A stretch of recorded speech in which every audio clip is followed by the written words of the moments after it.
ফেব্রুয়ারি 2022 আকাশে দেখা যায় ব্লাড মুন এবং তারপরেই সারা বিশ্ব কেঁপে উঠেছিল।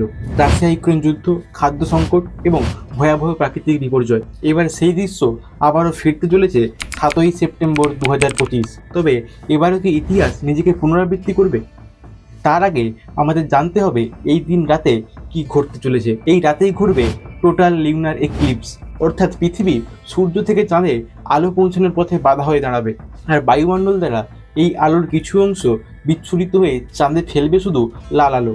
তাই সেই সময় চাঁদকে দেখে মনে হবে আকাশে যেন আগুনের গোলা জ্বলে উঠেছে।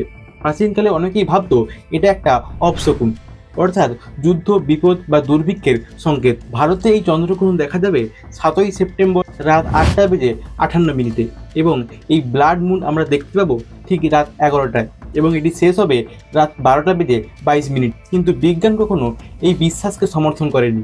তবে এমন দৃশ্য কিন্তু জীবনে কয়েকবারই আসে। তাই এই 7ই সেপ্টেম্বর আকাশের দিকে তাকাতে মোটেও ভুল করবেন না। হয়তো আগামী দিনে কোনো ইতিহাসের সূচনার সাক্ষী হয়ে থাকার সুযোগ পাবেন।